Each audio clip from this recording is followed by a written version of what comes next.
Chapter 28. Reunion. Week after week glided away in the Street Clare mansion, and the waves of life settled back to their usual flow, where that little bark had gone down.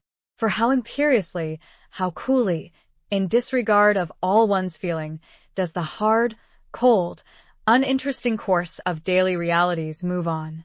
Still must we eat, and drink, and sleep, and wake again.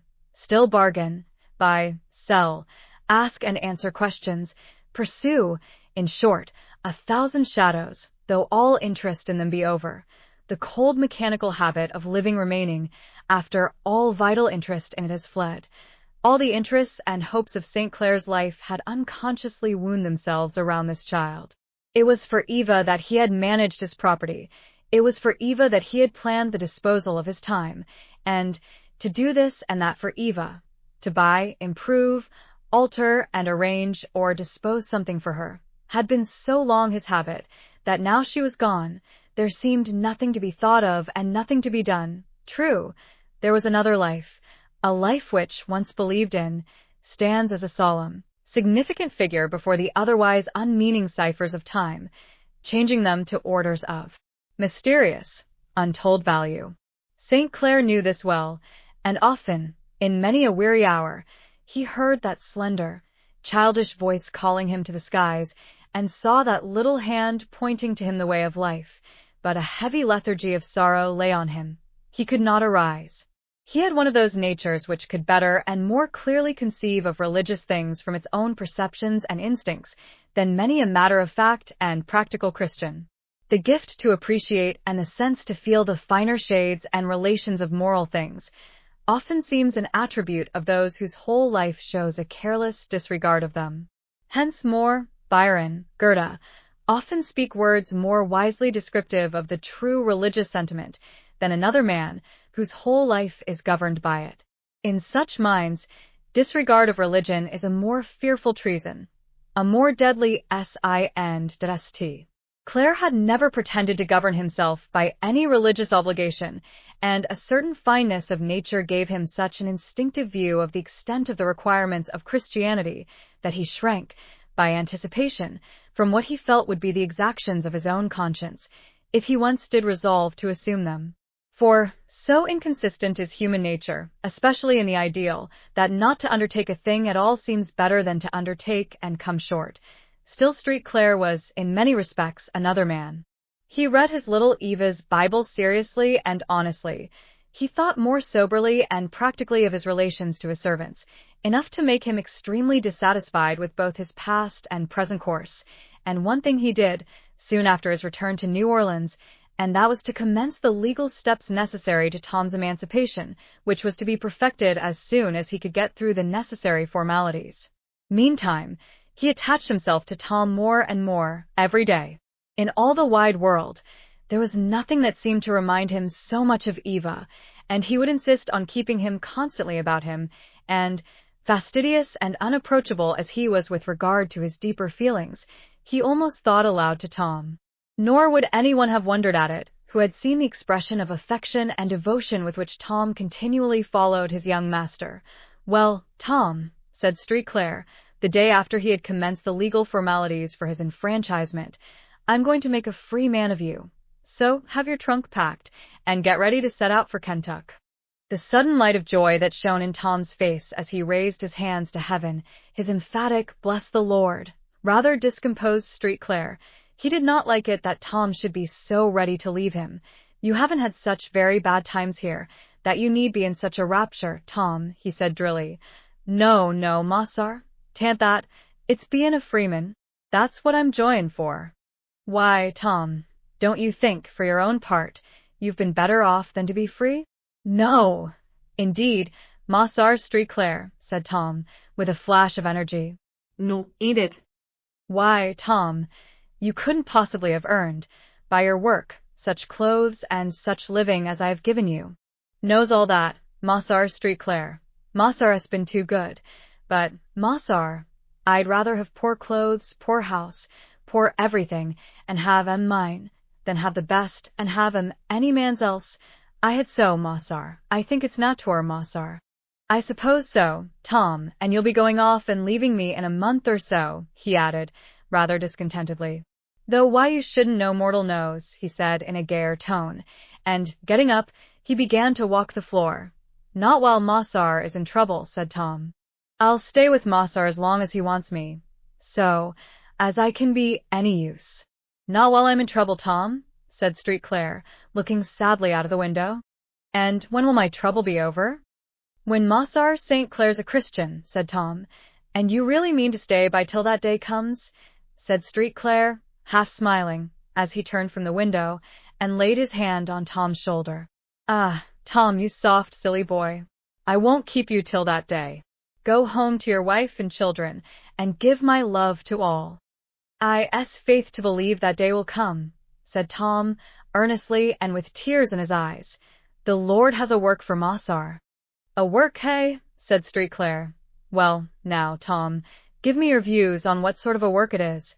Let's hear.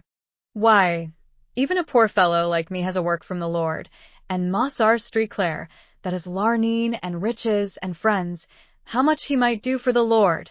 Tom, you seem to think the Lord needs a great deal done for him, said Street Claire, smiling. We does for the Lord when we does for his critters, said Tom. Good theology, Tom. Better than Dr. B. preaches, I dare swear, said St. Clair. The conversation was here interrupted by the announcement of some visitors. Marie Street Claire felt the loss of Eva as deeply as she could feel anything, and, as she was a woman that had a great faculty of making everybody unhappy when she was, her immediate attendants, had still stronger reason to regret the loss of their young mistress, whose winning ways and gentle intercessions had so often been a shield to them from the tyrannical and selfish exactions of her mother. Poor old Mammy, in particular, whose heart, severed from all natural domestic ties, had consoled itself with this one beautiful being, was almost heartbroken. She cried day and night, and was, from excessive sorrow, less skillful and alert in her ministrations of her mistress than usual, which drew down a constant storm of invectives on her defenseless head. Miss Ophelia felt the loss, but, in her good and honest heart, it bore fruit unto everlasting life. She was more softened, more gentle, and, though equally assiduous in every duty, it was with a chastened and quiet air, as one who communed with her own heart not in vain. She was more diligent in teaching Topsy, taught her mainly from the Bible, did not any longer shrink from her touch, or manifest an ill-repressed disgust, because she felt none. She viewed her now through the softened medium that Eva's hand had first held before her eyes, and saw in her only an immortal creature, whom God had sent to be led by her to glory and virtue. Topsy did not become at once a saint, but the life and death of Eva did work a marked change in her. The callous indifference was gone. There was now sensibility, hope, desire, and the striving for good, a strife irregular, interrupted, suspended oft, but yet renewed again. One day, when Topsy had been sent for by Miss Ophelia, she came, hastily thrusting something into her bosom. What are you doing there, you limb? You've been stealing something, I'll be bound, said the imperious little Rosa, who had been sent to call her, seizing her, at the same time, roughly by the arm. You go long, Miss Rosa, said Topsy, pulling from her. T'ant none o' your business. None o' your sac, said Rosa. I saw you hiding something. I know your tricks. And Rosa seized her arm and tried to force her hand into her bosom, while Topsy, enraged, kicked and fought valiantly for what she considered her rights. The clamor and confusion of the battle drew Miss Ophelia and Street Claire both to the spot. She's been stealing, said Rosa. I haunt neither, vociferated Topsy, sobbing with passion. Give me that, whatever it is, said Miss Ophelia, firmly. Topsy hesitated, but, on a second order, pulled out of her bosom a little parcel done up in the foot of one of her own old stockings. Miss Ophelia turned it out.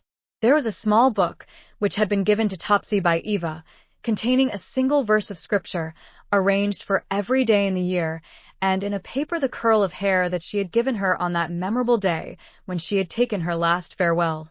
St. Claire was a good deal affected at the sight of it. The little book had been rolled in a long strip of black crape, torn from the funeral weeds. What did you wrap this round the book for? Said Street Claire, holding up the crepe.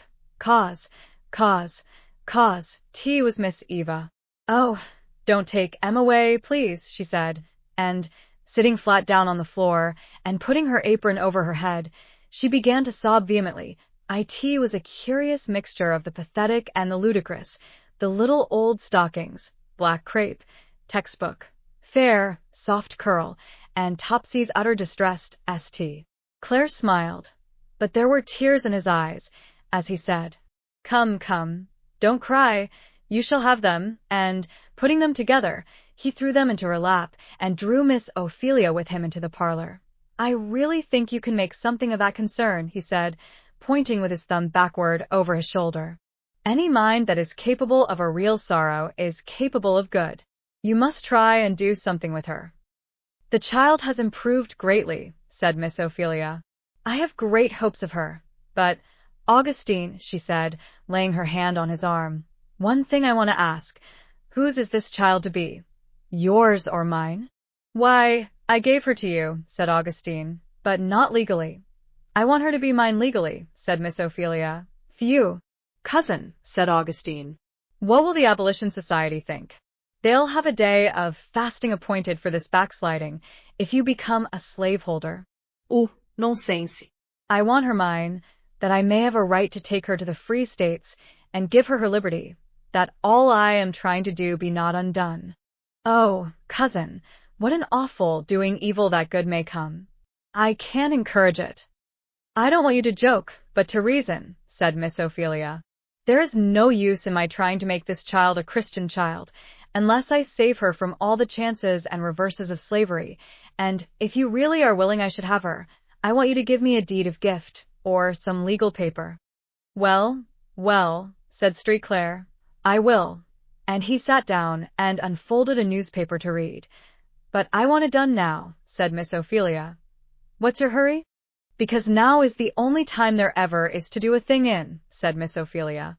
Come, now, here's paper, pen, and ink. Just write a paper. St. Clair, like most men of his class of mind, cordially hated the present tense of action, generally, and therefore he was considerably annoyed by Miss Ophelia's downrightness. Why, what's the matter? Said he. Can't you take my word? One would think you had taken lessons of the Jews, coming at a fellow so. I want to make sure of it, said Miss Ophelia. You may die, or fail, and then Topsy be hustled off to auction, spite of all I can do. Really, you are quite provident. Well, seeing I'm in the hands of a Yankee, there is nothing for it but to concede, and St. Clair rapidly wrote off a deed of gift, which, as he was well versed in the forms of law, he could easily do, and signed his name to it in sprawling capitals, concluding by a tremendous flourish. There, isn't that black and white, now, Miss Vermont? He said, as he handed it to her. Good boy, said Miss Ophelia, smiling. But must it not be witnessed? Oh, Botheres. Here, he said, opening the door into Marie's apartment. Marie, cousin wants your autograph. Just put your name down here. What's this? Said Marie, as she ran over the paper. Ridiculous. I thought cousin was too pious for such horrid things, she added, as she carelessly wrote her name. But if she has a fancy for that article, I am sure she's welcome. There, now, she's yours, body and soul, said St. Clair, handing the paper. No more mine now than she was before, Miss Ophelia. Nobody but God has a right to give her to me, but I can protect her now. Well, she's yours by a fiction of law, then, said St. Clair, as he turned back into the parlor and sat down to his paper. Miss Ophelia, who seldom sat much in Marie's company, followed him into the parlor, having first carefully laid away the paper. Augustine, she said suddenly as she sat knitting, have you ever made any provision for your servants, in case of your death? No, said St. Clair, as he read on. Then all your indulgence to them may prove a great cruelty, by and by. St. Clair had often thought the same thing himself, but he answered, negligently, Well, I mean to make a provision, by and by. When? Said Miss Ophelia. Oh, one of these days. What if you should die first? Cousin, what's the matter? Said St. Clair, laying down his paper and looking at her. Do you think I show symptoms of yellow fever or cholera that you are making post-mortem arrangements with such zeal? In the midst of life we are in death, said Miss Ophelia, St. Claire rose up, and laying the paper down, carelessly, walked to the door that stood open on the veranda, to put an end to a conversation that was not agreeable to him. Mechanically, he repeated the last word again. Death. And, as he leaned against the railings and watched the sparkling water as it rose and fell in the fountain, and, as in a dim and dizzy haze, saw flowers and trees and vases of the courts, he repeated, again the mystic word so common in every mouth, yet of such fearful power, death. Strange that there should be such a word, he said, and such a thing, and we ever forget it, that one should be living, warm and beautiful, full of hopes, desires and wants, one day, and the next be gone, utterly gone, and forever. It was a warm, golden evening, and as he walked to the other end of the veranda, he saw Tom busily intent on his Bible, pointing, as he did so, with his finger to each successive word, and whispering them to himself with an earnest air. Want me to read to you, Tom?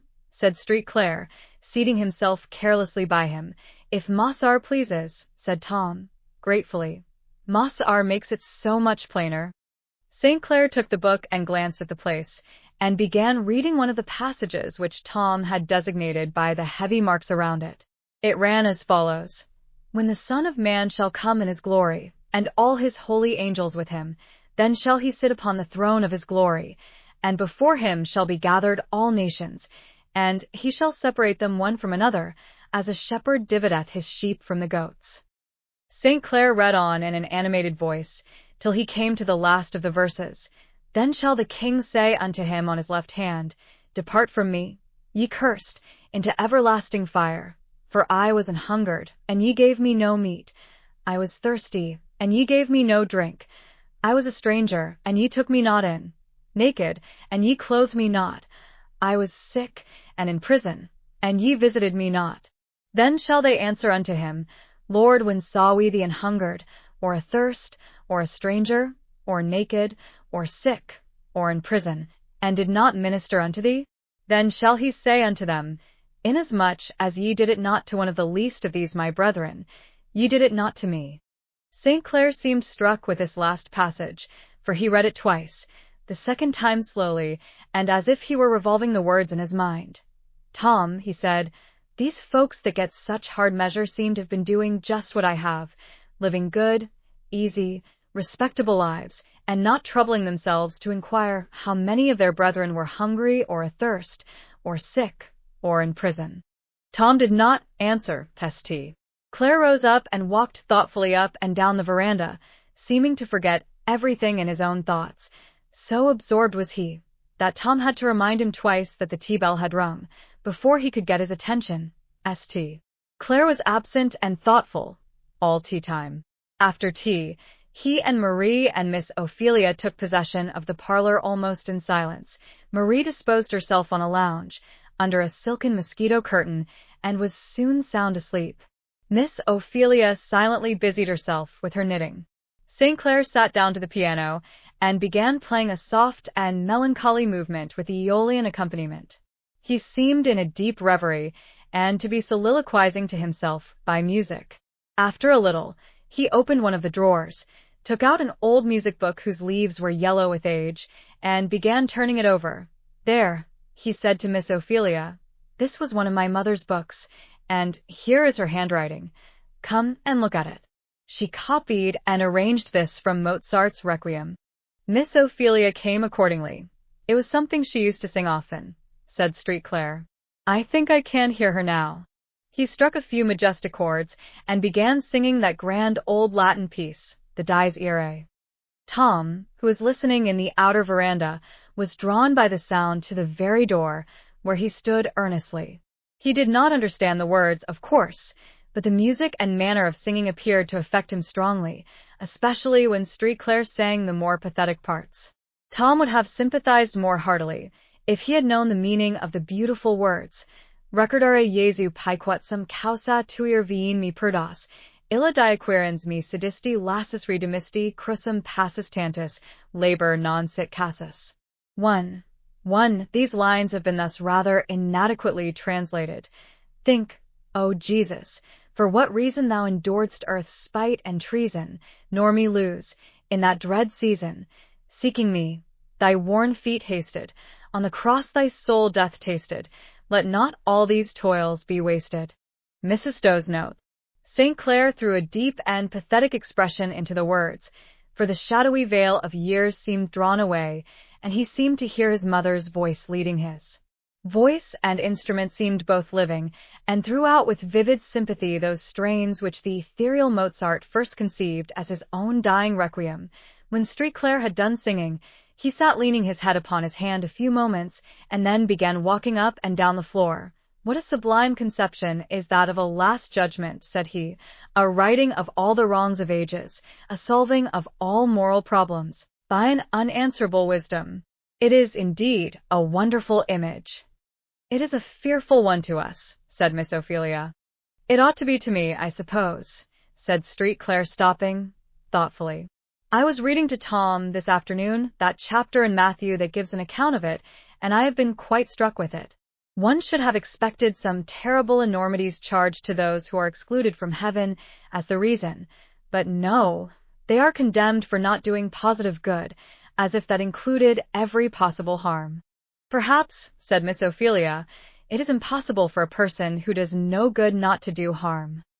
And what, said St. Clair, speaking abstractedly but with deep feeling, what shall be said of one whose own heart, whose education, and the wants of society have called in vain to some noble purpose, who has floated on, a dreamy, neutral spectator of the struggles, agonies, and wrongs of man, when he should have been a worker? I should say, said Miss Ophelia, that he ought to repent, and begin now. Always practical and to the point, said St. Clair, his face breaking out into a smile. You never leave me any time for general reflections, cousin. You always bring me short up against the actual present. You have a kind of eternal now, always in your mind. Now is all the time I have anything to do with, said Miss Ophelia. Dear little Eva. Poor child, said St. Clair. She had set her little simple soul on a good work for me. It was the first time since Eva's death that he had ever said as many words as these to her, and he spoke now evidently repressing very strong feeling. My view of Christianity is such, he added, that I think no man can consistently profess it without throwing the whole weight of his being against this monstrous system of injustice that lies at the foundation of all our society, and, if need be, sacrificing himself in the battle. That is, I mean that I could not be a Christian otherwise, though I have certainly had intercourse with a great many enlightened and Christian people who did no such thing, and I confess that the apathy of religious people on the subject, their want of perception of wrongs that filled me with horror, have engendered in me more skepticism than any other thing.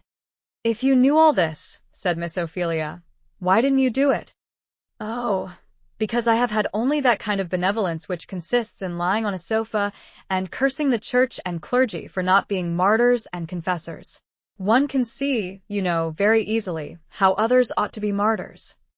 Well, are you going to do differently now? Said Miss Ophelia. God only knows the future, said St. Clair. I am braver than I was, because I have lost all, and he who has nothing to lose can afford all risks. And what are you going to do? My duty, I hope, to the poor and lowly, as fast as I find it out, said St. Clair, beginning with my own servants, for whom I have yet done nothing, and, perhaps, at some future day, it may appear that I can do something for a whole class, something to save my country from the disgrace of that false position in which she now stands before all civilized nations. Do you suppose it possible that a nation ever will voluntarily emancipate? Said Miss Ophelia. I don't know, said St. Clair. This is a day of great deeds. Heroism and disinterestedness are rising up, here and there, in the earth. The Hungarian nobles set free millions of serfs at an immense pecuniary loss, and, perhaps, among us may be found generous spirits who do not estimate honor and justice by dollars and cents. I hardly think so, said Miss Ophelia. But suppose we should rise up tomorrow and emancipate, who would educate these millions and teach them how to use their freedom, they never would rise to do much among us. The fact is, we are too lazy and unpractical ourselves ever to give them much of an idea of that industry and energy which is necessary to form them into men. They will have to go north, where labor is the fashion, the universal custom. And tell me, now, is there enough Christian philanthropy among your northern states to bear with the process of their education and elevation? You send thousands of dollars to foreign missions, but could you endure to have the heathen sent into your towns and villages and give your time and thoughts and money to raise them to the Christian standard? That's what I want to know. If we emancipate, are you willing to educate? How many families in your town would take a Negro man and woman, teach them, bear with them, and seek to make them Christians? How many merchants would take Adolf if I wanted to make him a clerk, or mechanics if I wanted him taught a trade? If I wanted to put Jane and Rosa to a school, how many schools are there in the northern states that would take them in? How many families that would board them? And yet they are as white as many a woman, north or south. You see, cousin, I want justice done us. We are in a bad position. We are the more obvious oppressors of the Negro, but the unchristian prejudice of the North is an oppressor almost equally severe. Well, cousin, I know it is so, said Miss Ophelia. I know it was so with me, till I saw that it was my duty to overcome it. But I trust when I've overcome it, and I know there are many good people at the North, who in this matter need only to be taught what their duty is to do it. It would certainly be a greater self-denial to receive heathen among us than to send missionaries to them, but I think we would do it. You would, I know, said Street Claire. I'd like to see anything you wouldn't do, if you thought it your duty. Well, I'm not uncommonly good, said Miss Ophelia. Others would, if they saw things as I do. I intend to take Topsy home, when I go. I suppose our folks will wonder, at first, but I think they will be brought to see as I do. Besides, I know there are many people at the North who do exactly what you said. Yes, but they are a minority, and if we should begin to emancipate to any extent, we should soon hear from you. Miss Ophelia did not reply. There was a pause of some moments, and St. Clair's countenance was overcast by a sad, dreamy expression. I don't know what makes me think of my mother so much tonight, he said. I have a strange kind of feeling, as if she were near me. I keep thinking of things she used to say. Strange, what brings these past things so vividly back to us, sometimes. St. Clair walked up and down the room for some minutes more, and then said, I believe I'll go down street a few moments and hear the news tonight. He took his hat and passed out. Tom followed him to the passage, out of the court, and asked if he should attend him. No, my boy, said Street Clair. I shall be back in an hour. Tom sat down in the veranda. It was a beautiful moonlight evening, and he sat watching the rising and falling spray of the fountain and listening to its murmur. Tom thought of his home, and that he should soon be a free man and able to return to it at will. He thought how he should work to buy his wife and boys. He felt the muscles of his brawny arms with a sort of joy, as he thought they would soon belong to himself, and how much they could do to work out the freedom of his family. Then he thought of his noble young master, and, ever second to that, came the habitual prayer that he had always offered for him, and then his thoughts passed on to the beautiful Eva, whom he now thought of among the angels, and he thought till he almost fancied that that bright face and golden hair were looking upon him, out of the spray of the fountain. And, so musing, he fell asleep, and dreamed he saw her coming bounding towards him, just as she used to come, with a wreath of jessamine in her hair, her cheeks bright, and her eyes radiant with delight. But, as he looked, she seemed to rise from the ground. Her cheeks wore a paler hue, her eyes had a deep, divine radiance, a golden halo seemed around her head, and she vanished from his sight, and Tom was awakened by a loud knocking, and a sound of many voices at the gate. He hastened to undo it, and, with smothered voices and heavy tread, came several men, bringing a body, wrapped in a cloak, and lying on a shutter. The light of the lamp fell full on the face, and Tom gave a wild cry of amazement and despair that rung through all the galleries as the men advanced, with their burden, to the open parlor door, where Miss Ophelia still sat knitting. St. Clair had turned into a cafe, to look over an evening paper. As he was reading, an affray arose between two gentlemen in the room, who were both partially intoxicated. St. Clair and one or two others made an effort to separate them, and Street Clair received a fatal stab in the side with a bowie knife, which he was attempting to wrest from one of them.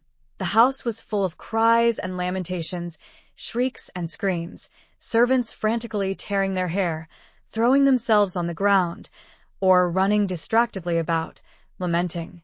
Tom and Miss Ophelia alone seemed to have any presence of mind, for Marie was in strong hysteric convulsions. At Miss Ophelia's direction, one of the lounges in the parlor was hastily prepared, and the bleeding form laid upon it. St. Clair had fainted, through pain and loss of blood, but, as Miss Ophelia applied restoratives, he revived, opened his eyes, looked fixedly on them, looked earnestly around the room, his eyes traveling wistfully over every object, and finally they rested on his mother's picture. The physician now arrived, and made his examination. It was evident, from the expression of his face, that there was no hope, but he applied himself to dressing the wound, and he and Miss Ophelia and Tom proceeded composedly with this work, amid the lamentations and sobs and cries of the affrighted servants, who had clustered about the doors and windows of the veranda. "Now," said the physician, "we must turn all these creatures out. All depends on his being kept quiet." St. Clair opened his eyes and looked fixedly on the distressed beings, whom Miss Ophelia and the doctor were trying to urge from the apartment. "Poor creatures," he said, and an expression of bitter self-reproach passed over his face. Adolphe absolutely refused to go. Terror had deprived him of all presence of mind. He threw himself along the floor, and nothing could persuade him to rise. The rest yielded to Miss Ophelia's urgent representations that their master's safety depended on their stillness and obedience. St. Clair could say but little. He lay with his eyes shut, but it was evident that he wrestled with bitter thoughts. After a while, he laid his hand on Tom's, who was kneeling beside him, and said, "Tom, poor fellow." "What, Mossar?" said Tom earnestly. "I am dying," said Street Clair, pressing his hand. "Pray, if you would like a clergyman," said the physician. St. Clair hastily shook his head, and said again to Tom, more earnestly, "Pray." And Tom did pray, with all his mind and strength, for the soul that was passing, the soul that seemed looking so steadily and mournfully from those large, melancholy blue eyes. It was literally prayer offered with strong crying and tears. When Tom ceased to speak, St. Clair reached out and took his hand, looking earnestly at him, but saying nothing. He closed his eyes, but still retained his hold, for, in the gates of eternity, the black hand and the white hold each other with an equal clasp. He murmured softly to himself, at broken intervals, "Recordare Jesu Pi, asterisk asterisk asterisk asterisk nimi perdas, illa diaquirens me, sedisti lassus." It was evident that the words he had been singing that evening were passing through his mind, words of entreaty addressed to infinite pity. His lips moved at intervals. As parts of the hymn fell brokenly from them, "His mind is wandering," said the doctor. "No, it is coming home." "At last," said Street Clair energetically. "At last." At last. The effort of speaking exhausted him. The sinking paleness of death fell on him, but with it there fell, as if shed from the wings of some pitying spirit, a beautiful expression of peace, like that of a wearied child who sleeps. So he lay for a few moments. They saw that the mighty hand was on him. Just before the spirit parted, he opened his eyes, with a sudden light, as of joy and recognition, and said, "Mother," and then he was gone.